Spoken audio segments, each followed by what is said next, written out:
our real enemy is our delusion, our attachment, our desires, our hatred, and our ignorance. So Buddhist master Shantideva says, the enemies of hatred, attachment, and so forth do not have arms and legs, nor do they have courage or skill. So how have they made me their slave? Such a good question.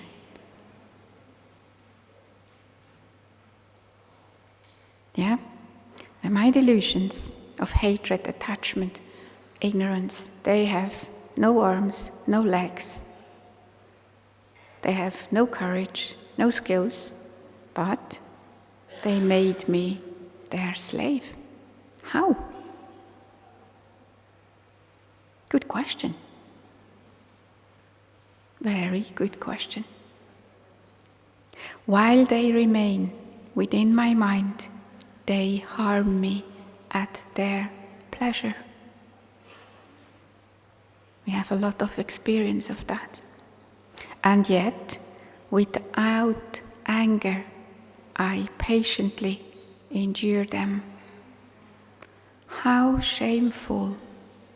This is no occasion for patience. No occasion for patience. No patience with our delusions. Delusions such as the ignorance of self-grasping have no arms or legs because they do not possess form. They have no intelligence or skill, and they do not understand anything because they are types of ignorance. However, they have made all living beings their slave. These evil spirits have remained within our mind since beginningless time. They have never been separated from us.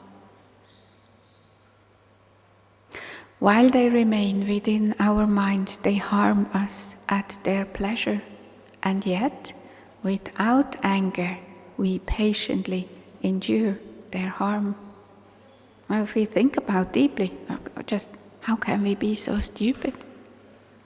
With our mothers, with living beings, we are not patient, but with our delusions, we just leave them within our mind. We give them space. We let them in our house, in our heart. We don't mind.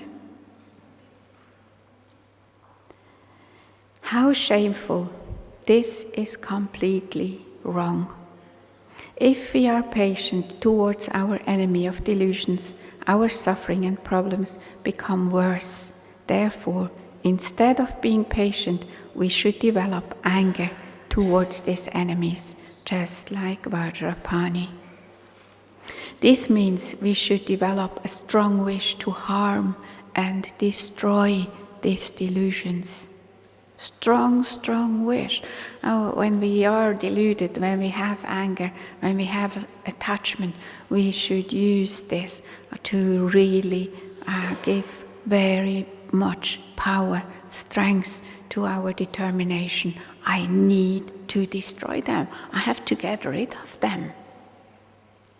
Shantideva says, how shameful that I accept them, that I leave them, that I offer them space in my mind. So very, very strong wish to harm, to destroy this inner enemy of delusions. Anger towards the enemy of our delusions is not real anger, but a type of wisdom. This wisdom makes the determination to harm and destroy delusions. Yeah, so we need again, making determinations, and this is a very important one. Ancient Kadampas Kadampa practitioners used to say, very important, we are Kadampas, new Kadampas, but we can follow Asian Kadampas perfectly. So what did they do? I have only 2 activities. 2. We can do 2, can we? 2.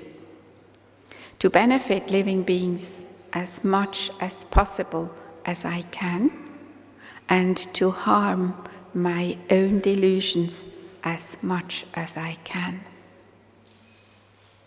Can we remember that? So we have 7 paragraphs and 2 main things to do. Help each other to remember. Yeah? In the breaks, you go over to your neighbor and say, let's repeat paragraphs. Well, what are the 2 things Kadampa does? Yeah? So then it sticks within our mind. So we should follow their example. We should follow this example. In Training the Mind in 7 Points, Geshe Chekawa says, gather all blame into one. This means that whenever we experience problems, suffering and difficulties, we should blame our self-grasping and our self-cherishing. We should recognize that this is the result of our non-virtuous actions. We were created by our self-grasping. We have created by our self-grasping ignorance. Therefore, the creator of all our problems and suffering is self-grasping ignorance. Paragraph 3 and 4. Creator of everything is our mind. There is no other creator than our mind.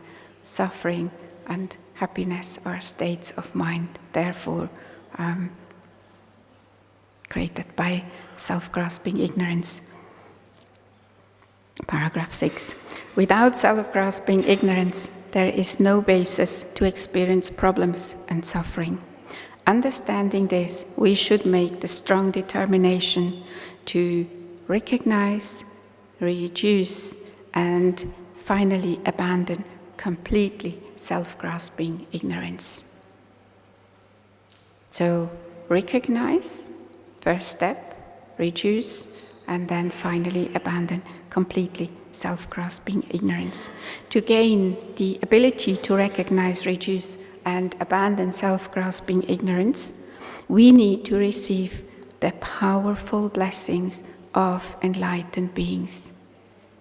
This is what we need. If not, no hope. Without receiving powerful blessings of enlightened beings, we ourselves are powerless in accomplishing this. So through receiving the special blessings of Vajrapani upon our body and mind, we will gradually gain the ability to recognize, reduce, and finally abandon completely our enemy of delusions.